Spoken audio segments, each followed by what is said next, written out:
di dalam Matius 7 ayat 21.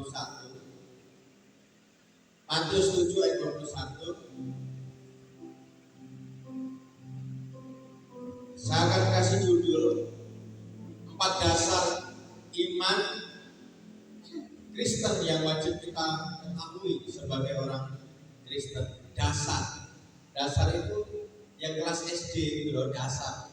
Gak akan bisa kuliah atau gak akan bisa SMP kalau gak ada SD. Dasar. Jadi kita gak usah mulut-mulut yang lain. 4 ini sudah belum kita lakukan sebagai orang Kristen. KTP-nya Kristen, bapaknya Kristen, mamanya Kristen, sudah belum kita lakukan, ya. Nah, kita buka Matius 7 ayat 21, kita baca 1, 2, 3. Bukan setiap orang yang berseru kepadaku, Tuhan, Tuhan, akan masuk ke dalam kerajaan surga, melainkan dia yang melakukan kehendak-Ku yang di surga. Nah, ya, jadi Tuhan itu menuntut kita melakukan, bukan berseru, bukan berdoa, bukan hanya ibadah minggu, tapi hari Senin kayak setan, hari Selasa kayak kuntilanak, hari Rabu kayak gendruwo, hari Kamis kayak apa lagi? Ya, Tuhan ampuni saya, katakan ampuni saya. Ampuni saya. Iya, ya, ampuni kita. Tuhan nggak apa namanya, nggak bangga dengan kita pintar khotbah, pintar musik, pintar nyanyi, pintar melayani. Tuhan nggak bangga. Tapi Tuhan bangga ketika engkau betul-betul menjadi pelaku firman. Katakan pelaku firman. Pelaku firman. Pelaku firman itu apa saja? Semua yang terjadi di dalam kejadian ini sampai Wahyu ini, ya, itu semua bisa kita kerjakan kalau 4 dasar kita kerjakan. Ya, yang pertama adalah tentang doa. Katakan doa. Iya. Bagaimana doamu dengan keluarga di rumah? Kalau lakukan enggak? Bagaimana membaca Alkitabmu di rumah dengan keluargamu? Dilakukan enggak? Ini yang paling simpel, yang paling gampang. Paling gampang doa itu hanya pakai mulut dan ajak anak dan istri. Paling gampang. Ya, tapi dilakukan enggak? Ya, ini dasar nih. Dilakukan enggak doamu di rumah dan doamu di gereja? Kalau di gereja bersama-sama dengan jemaat. Di sini setiap hari Senin, ya di rayon setiap hari 24 jam malahan. Kalau di rayon itu doa 24 jam. Nah, sini setiap hari Senin doang. Ya.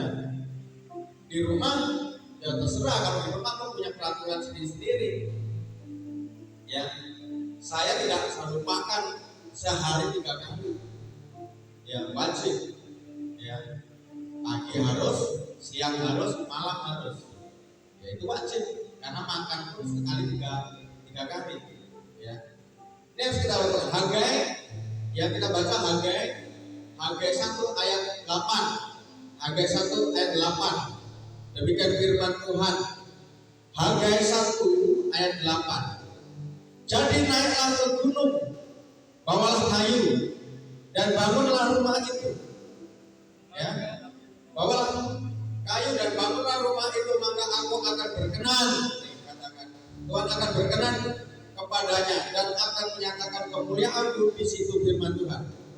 Tuhan berkenan, Tuhan menyatakan kemuliaan-Ku ketika kita naik ke gunung. Naik ke gunung ini, ke gunung kudusnya Tuhan itu, bukan gunung Sinabung, bukan gunung Kelut, bukan gunung Merapi yang ada di Jawa. Tapi naiklah ke gunung itu berbicara menara doa, kumpul doa, mesbah doa, doa keluarga, doa malam. Ke gunung Tuhan itu. Ya, dilakukan enggak? Ini dasar. Ini dasar.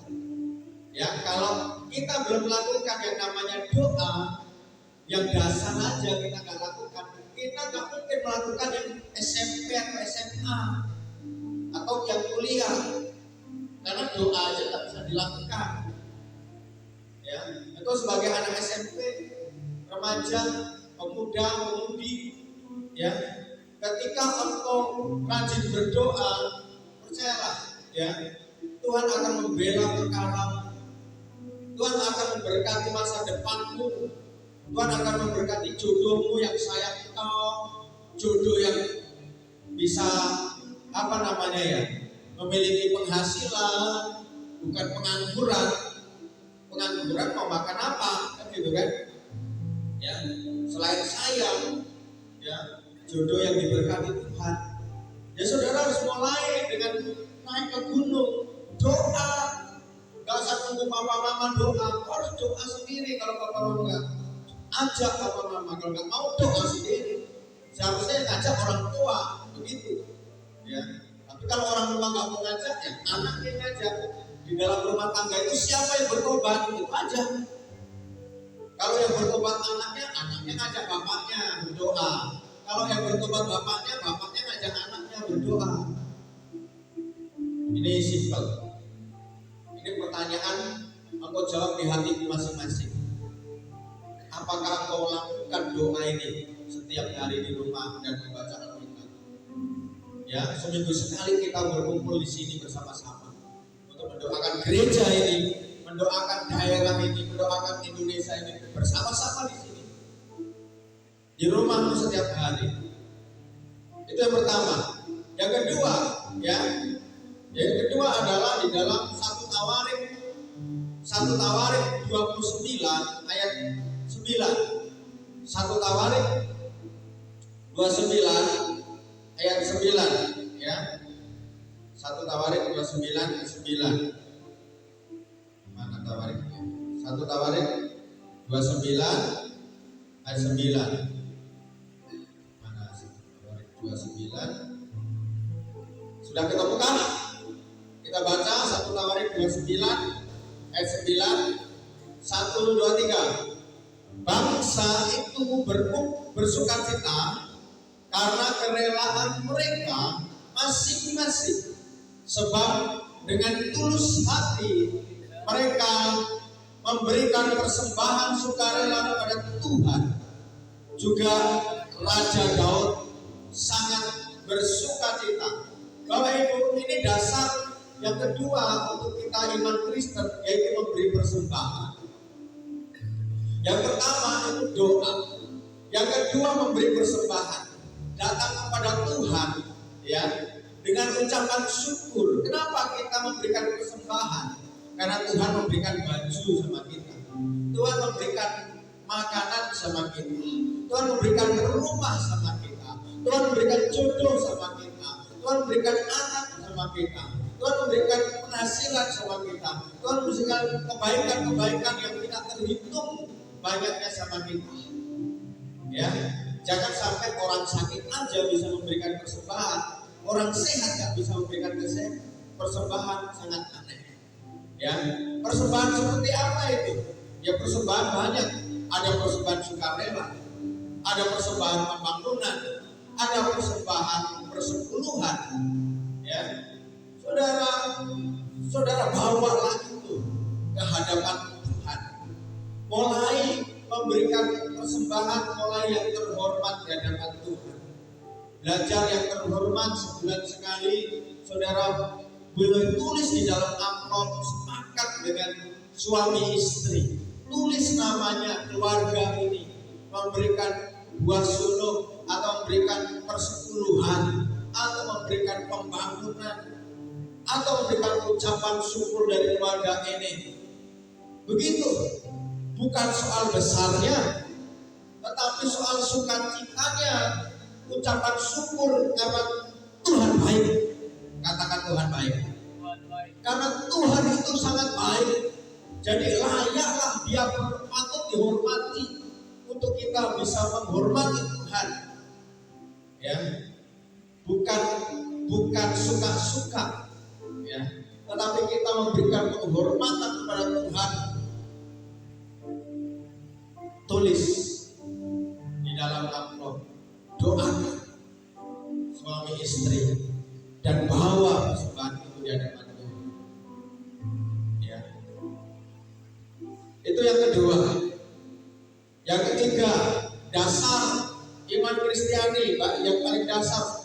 doa, baca kitab, yaitu memberi persembahan. Bagaimana? Apakah kita sudah melakukan dengan suami istri, memberikan persembahan yang terbaik di hadapan Tuhan? Yang ketiga, Matius 28 ayat 19. Matius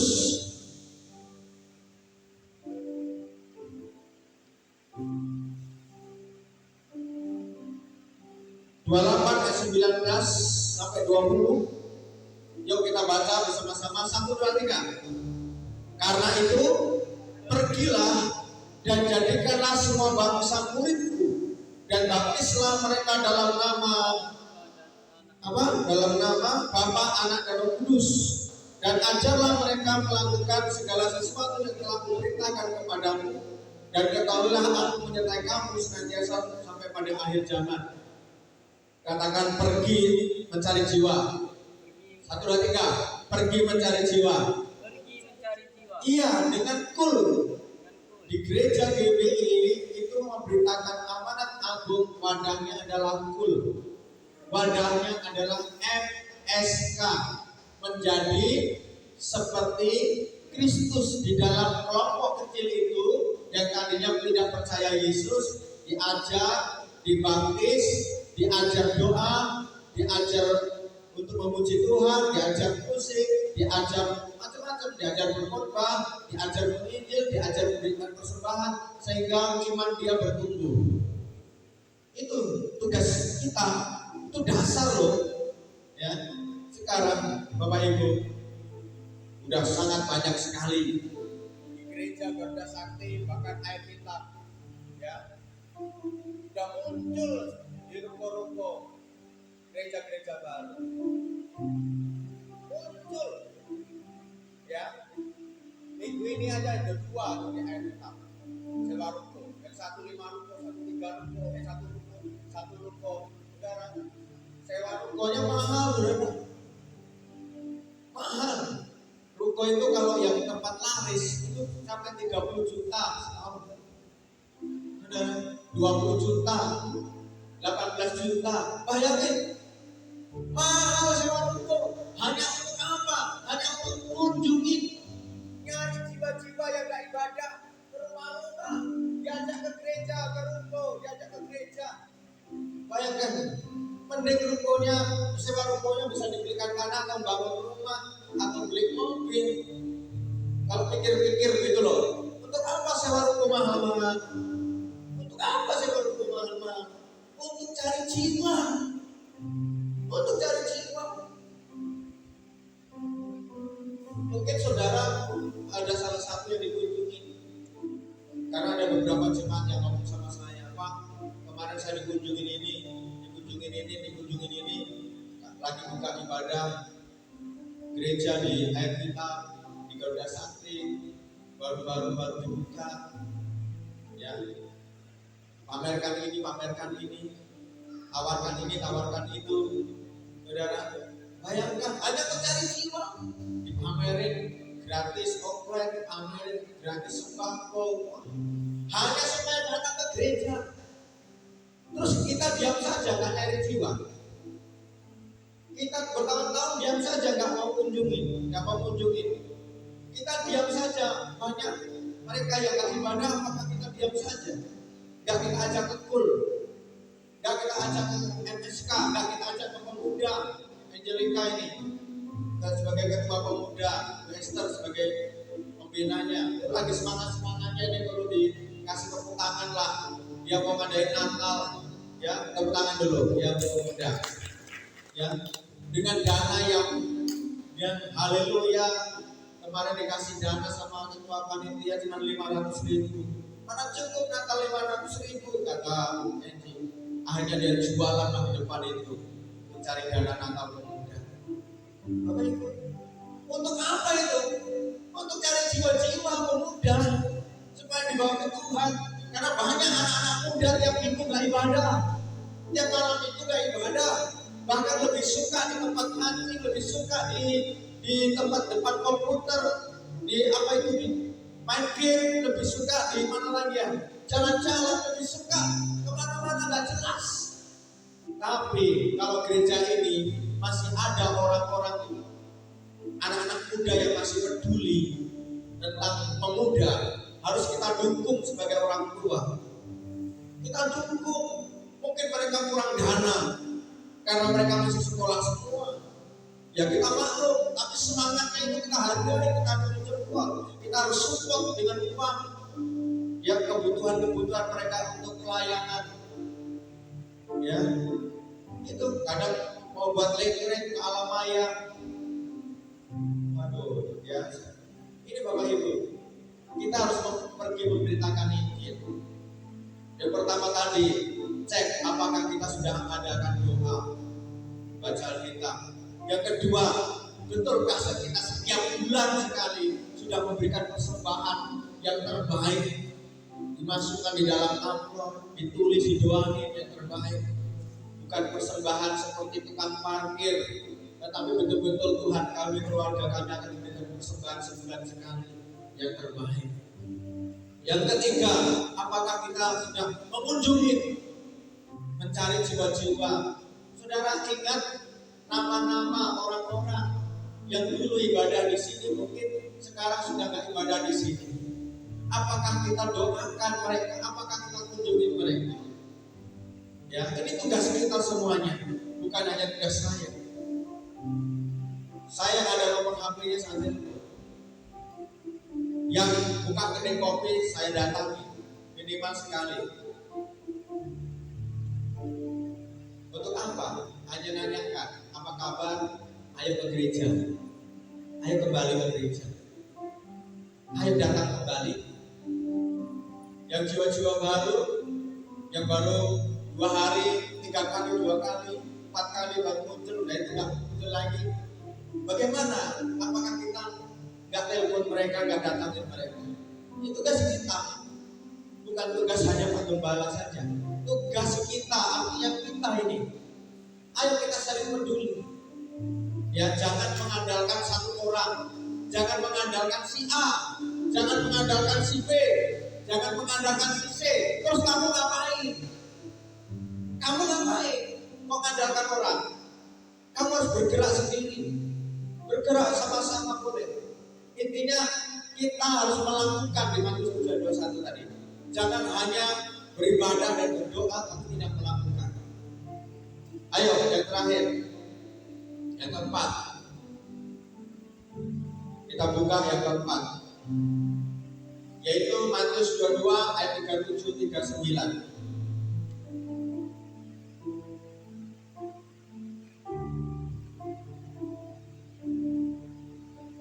Matius 22 ayat 37 dan 39. Sudah ketemu? Kita baca 1, 2, 3.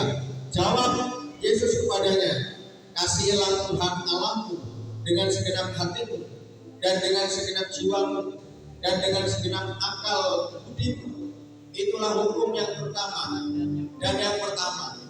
Dan hukum yang kedua yang sama dengan itu ialah kasihilah sesamamu manusia seperti dirimu sendiri. Nah, kalau di dalam 1 Korintus 13 ayat 4 tentang kasih, di situ kasih itu sabar, kasih itu lemah lembut, kasih itu mudah ditegur, kasih itu penguasaan diri, kasih itu unity, kasih itu pengorbanan, kasih itu sabar, banyaklah ya. Nah, tanya sama diri kita, Tuhan, apakah aku mengasihi Tuhan? Tanya sama dirimu, apakah aku mengasihi Tuhan betul-betul Tuhan? Tanya sama dirimu, karena hanya Engkau yang bisa menjawab jujur atau tidak jujur. Hatiku yang tahu, apakah aku mengasihi Tuhan? Yang kedua, apakah aku ini betul-betul mengasihi jiwa-jiwa? Apakah aku betul-betul mengasihi manusia? Halo? Ada orang Kristen udah bekerja, tapi karena anaknya sibuk, karena bapaknya atau orang tuanya, stroke tiap hari, maaf buat kotoran, mungkin 1 bulan, 2 bulan, 3 bulan, kasihnya masih meluap-luap karena ayahnya. Tapi karena bertahun-tahun, sehingga dia mulai panik, mulai stres, mulai emosi, mulai bingung. Walaupun itu orang tuanya, mulai luntur kasihnya. Dalam taruh di panti asuhan, taruh di sana, kok nggak mati-mati sih? Kok sakit begini terus? Halo, diuji kasihmu. Apakah kau mengasihi Tuhan? Apakah kau mengasihi manusia? Hanya hatimu yang tahu. Hanya hatimu masing-masing yang tahu. Mari ini dasar 4 hal ini. Saya harap kita lulus kita lulusin. Yang pertama tadi doa, bacaan kitab. Yang kedua memberikan persembahan yang terbaik. Yang ketiga tadi memberitakan Injil lewat kul, mencari jiwa. Yang keempat kasih. Kita bagi berdiri.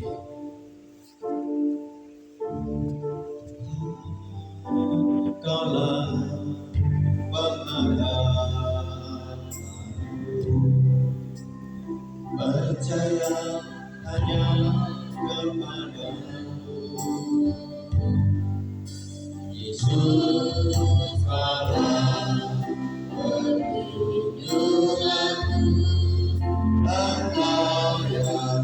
Saudara yang melayani perjamuan kudus, Tuhan adalah pengharapan.